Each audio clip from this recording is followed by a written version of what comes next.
Speaking of tanks, though, Ryan, actually our first topic of the show today is what's happening in Ukraine, what's happening in eastern Ukraine. Vladimir Putin ordered a mobilization of reservists. He gave about a 15-minute national address this week where he said he's not bluffing. He said he is not bluffing. That's how you know when somebody's not bluffing, if they say that they're not bluffing. Yeah. I mean, but that's the problem. Like, literally nobody knows. Right. Nobody knows whether or not he's bluffing, and we can all game it out from the sidelines and say X, Y, and Z, he has this reason not to do it and this reason to do it, but nobody at the end of the day knows except for Vladimir Putin. This comes on the heels of some victories for Ukraine, which is being heavily supported by the United States in eastern Ukraine. What did you make of the developments this week?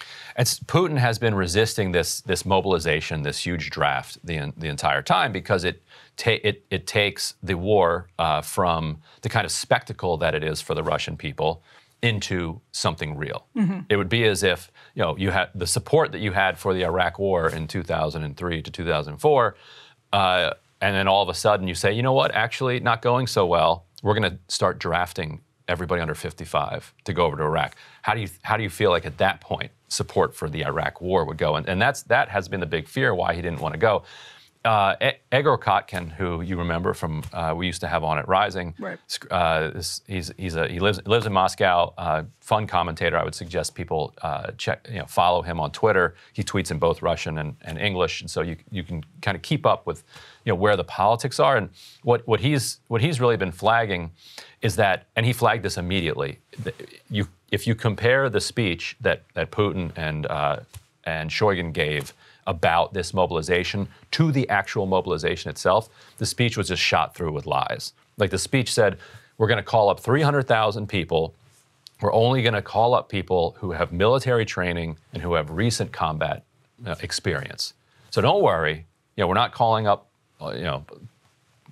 guys who are over 50 years old who've never served in the military. Like this is and the American news media too, global news media called it, as he did, a partial mobilization. Egor was like, there's nothing partial in this document. Mm-hmm. There are absolutely no limitations.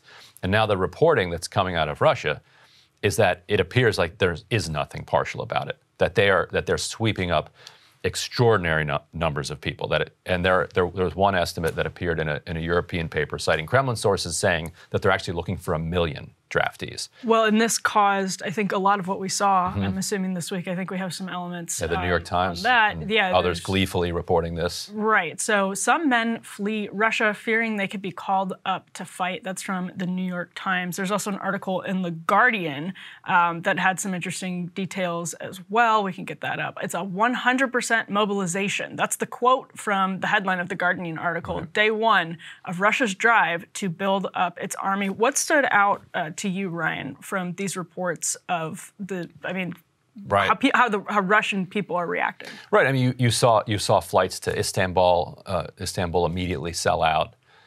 You're seeing people head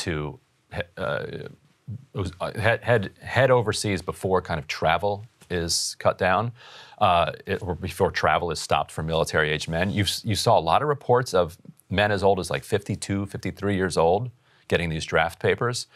And, we do 10 weeks of basic training, and that's the start here in the United States. For CounterPoints, we did. Right, 10 weeks of basic training. And for CounterPoints. Soccer and Crystal put us through 10 weeks of basic training. Yes. Did the ropes course. No weed. Yeah. Yeah, it was rough. But that's why we have the crispness that we have here. We're methodical and we're ready. You're right. In Russia, it's a couple days. Like the reports on what the training is, it's like, here's how you clean a weapon, here's how you load it, here's how you pull the trigger, go, and just throwing bodies. I don't know how that works in modern warfare. Mm-hmm. Like just throwing bodies at Ukraine. I just don't. And I think a lot. And what you're seeing is a lot of people in Russia are like, no, thank you, because like you could be a 52-year-old man just sitting at home on Tuesday, and by like Saturday, you're in the trenches, right? Like fighting Ukrainians, right, who you never wanted to fight in the first place. And so Egor thinks that that the best possible scenario here is that what this represents is Putin's effort to throw a ton of force into stopping the Ukrainian advance so that he's in a better negotiating position, so then he can kind of crank things up on Europe in the winter and then negotiate an end to the war. Like that's Egor's best case scenario, that this is not his effort to create some massive army that's going to steamroll its way through Ukraine and Europe, but this is actually his move to try to get a little bit of advantage right before going to the negotiating table. And he's trying to lock down these. He's trying to annex these provinces that they're currently occupying. But that's what it all comes down to: is what would a negotiation of an end of the war actually look like? Because for a lot of people in America, and the Ann Applebaums of the world, it seems like nothing short of regime change is an acceptable end to the war. And in America, again, there's a lot of cheerleading for what seems like a weakened Putin. It does seem to be that does seem to be the case, absolutely. But you also have to be completely clear-eyed about the reality that a weakened Putin can be a more dangerous Putin. And the cheerleading, I think, is at times a little bit distasteful, because you're cheerleading, painting Vladimir Putin somebody who has, and we've heard this, again, strategic, the deployment, I think it was Medvedev who said it this week, the deployment of strategic or targeted nuclear weapons. Right. That level of escalation, and when you start approaching nuclear tit for tat, and there are serious conversations about that happening, whether or not we know what will transpire, which we don't, is the bottom line. Again, I find some of the satisfaction distasteful, because painting Vladimir Putin into a corner is never a good place to be. Period. Right, and so it raises the question of what risks are the world willing to take here? Like, because you said there is potential of actual nuclear strikes. There's potential of nuclear meltdowns at power plants. Yes. There are two power plants actually that are in kind of areas which are experiencing shelling. There is the political collapse of Europe to consider. Which we're already starting to see. There's all the suffering that entails. Then there's the suffering of the tens of millions of Ukrainians. Right. There was some really good reporting, I think it was in the New York Times, about how so many people don't have windows and can't get glass because even if you haven't had your actual apartment unit shelled, like, there's a good chance that it blew the windows out. It's now you're heading into the winter with no windows. Like, this is terrifying stuff. Right. Like this, we've got to put a stop to this.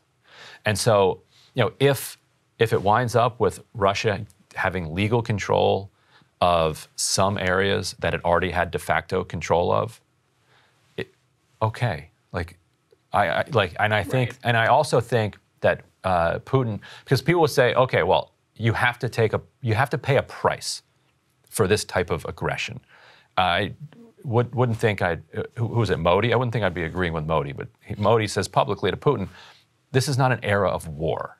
Like, so there have to be consequences for war. Mr. Putin, have you not heard about the end of history? Right, I've told you on the phone. I love that I said that. Read your Fukuyama. Read your Fukuyama. It's over. We're not doing wars anymore. We're not invading each other.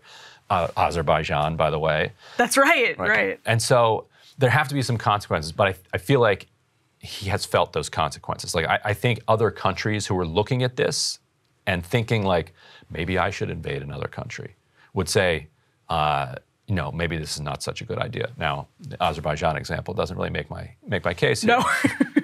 No. So you're always going to have people. Azerbaijan is always going to be firing missiles and messing around with Armenia, and like that.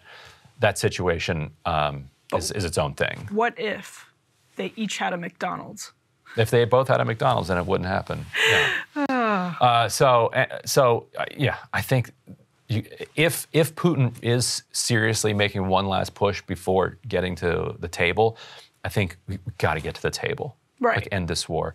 And this idea that Ukraine has, that they're not going to stop until they take back Crimea, or they take back everything that, like, Russia was kind of illegally holding. Come on. We're gonna put the world at risk for that. Yeah, and exactly. There has to be more serious consensus about what an end to the war would be among Americans funding it to the tune of, just an incredible amount of money. Right. And I don't think that exists. Right. And when John McCain wanted to go to war over Crimea, everybody recognized that as crazy. And so I think, yes. And yet, like, I mean, right. yeah, it's just there's never been, it's just this sort of piecemeal, what constitutes escalation, what constitutes aggression, and you can go back and forth. Well, the United States did this, NATO did that, well, Russia did this, and Russia did that. And there's just, Ukraine is being used as a pawn, and people are suffering and dying, and the people who are funding the war don't have a clear consensus on what a victory actually looks like other than regime change, which is clearly unacceptable to Putin. Right, so I think if Russia can be pummeled back to the table by this Ukrainian advance, and you can get an actual truce, negotiate peace here, it's time to do it. Cable news is ripping us apart, dividing the country, making it impossible to function as a society, and making it impossible to know just what is true and what is false. But the good news is they are failing and they know it. That is why we're building something new, a new mainstream, a healthier one, something more trustworthy, something that we are going to need in one of the most pivotal times in American history. We are building up here for the midterms, for the upcoming presidential election, but we need your help. So if you can help us out by becoming a premium member today at breakingpoints.com, we're trying to change America for the better and the entire world. So what are you waiting for, guys? Go to breakingpoints.com and sign up and help us build a new mainstream.